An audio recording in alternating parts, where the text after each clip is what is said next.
हरे कृष्णा। राधे राधे दोस्तों। पाप मोचनी एकादशी हिंदू धर्म में एक महत्वपूर्ण पर्व है जो चैत्र माह की कृष्ण पक्ष की एकादशी तिथि पर मनाया जाता है। इस व्रत का नाम ही पाप मोचनी है, अर्थात पापों से मुक्ति दिलाने वाली मान्यता है। इस दिन व्रत रखने से अनजाने या जानबूझकर किए गए पाप नष्ट हो जाते हैं और भगवान विष्णु की विशेष कृपा प्राप्त होती है। इस वर्ष तिथि 2 दिनों में मनाई जा रही है, लेकिन शास्त्रों के अनुसार उदय तिथि पर व्रत रखना ही श्रेष्ठ है। आइए विस्तार से जानते हैं सही तिथि, महत्व और पूजा विधि के बारे में।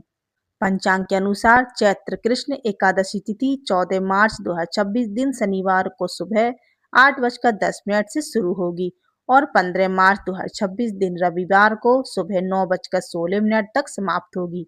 उदय तिथि के आधार पर पापमोचनी एकादशी का व्रत 15 मार्च 2026 दिन रविवार को ही रखा जाएगा। व्रत पारण का सही समय रहेगा 16 मार्च 2026 दिन सोमवार को सुबह 6:30 से 8:54 तक द्वादशी तिथि में किया जाएगा। पारण के समय सात्विक भोजन ग्रहण करें और दान अवश्य करें। पाप मोचनी एकादशी का व्रत पापों से मुक्ति का प्रमुख साधन माना जाता है। कथाओं के अनुसार इस व्रत से व्यक्ति की जन्मांतर के पाप नष्ट हो जाते हैं और मोक्ष की प्राप्ति होती है। भगवान विष्णु की आराधना से रोग, शोक, दुख और नकारात्मक दूर होती है। यह व्रत भाग्य वृद्धि, सौभाग्य और पुण्य फल प्रदान करता है। विशेष रूप से अनजाने पापों से मुक्ति के लिए यह एकादशी सर्वोत्तम है। व्रत रखने से मन शुद्ध होता है और जीवन में सकारात्मक ऊर्जा का संचार होता है।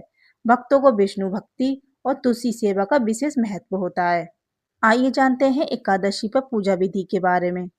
सबसे पहले ब्रह्म मुहूर्त में उठकर स्नान कर लें और स्वच्छ कपड़े धारण कर लें। पूजा स्थल पर भगवान विष्णु की मूर्ति या चित्र स्थापित करें। कलश में जल भरकर तुलसी दल, सुपारी और अक्षत डालें। घी का दीपक जलाएं और ओम नमो भगवते वासुदेवाय मंत्र का जाप करें। विष्णु सहस्त्र नाम या विष्णु चालीसा का पाठ करें एवं भजन कीर्तन करें। आइए जानते हैं पाप मोचनी एकादशी पर विशेष उपाय। इस दिन कुछ सरल उपाय करने से पाप मुक्ति और सौभाग्य वृद्धि होती है। इस दिन तुलसी माता के सामने घी का दीपक जलाएं और तुलसी की सेवा करें। तुलसी का पौधा दान करें और इससे सौभाग्य बढ़ता है। भगवान विष्णु के मंदिर में दर्शन करें और प्रसाद अवश्य ग्रहण करें। पीला वस्त्र पहनकर पीले फूल और पीला भोग अर्पित करें। 9 बाती का दीपक जलाकर कनकधर स्तोत्र या विष्णु सहस्त्र नाम का पाठ करें। दान पुण्य करें, जैसे गरीबों को अन्नदान और वस्त्र दान करें। ये उपाय श्रद्धा पूर्वक करने से भगवान विष्णु प्रसन्न होते हैं और जीवन में शांति व समृद्धि आती है। ये थी एकादशी की जानकारी। वीडियो अच्छी लगी हो तो लाइक, कमेंट, शेयर जरूर कीजिएगा। राधे राधे।